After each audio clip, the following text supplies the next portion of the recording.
皆さんこんにちは、みゆです。手帳が完成しました。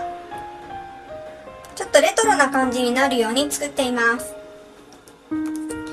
で、今回私は手帳の悩みを解決するためにこの手帳を作りました。ここのリングの部分の購入から始まっています。ここを Amazon で購入して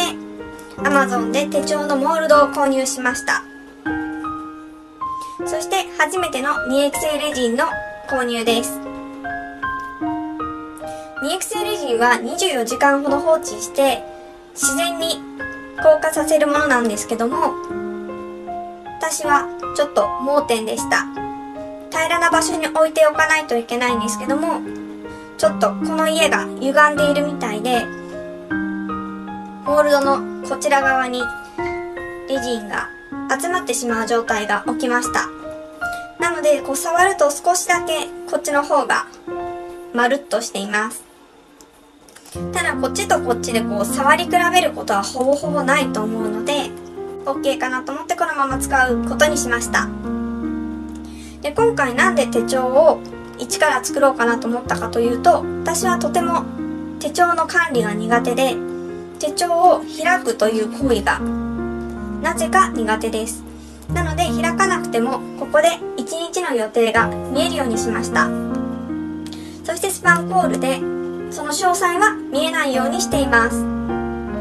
で、この見えないようにするのにこのスパンコールを使ったので、裏側はスパンコールでデザインをしました。もともとちょっとレトロっぽくなるなと思って買っていたスパンコールだったので、私のすごくイメージするデザインになりました。結構厚みがあるので、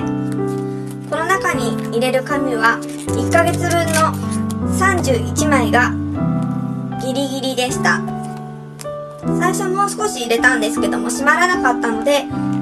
切りよく1ヶ月分にすることにします。こうやって開いて見ていても統一感があってとてもいいなと思いました。こうやって2液性レジンを使えば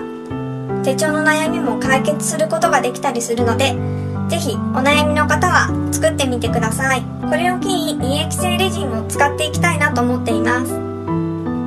ではまた次回の動画でもお会いしましょう。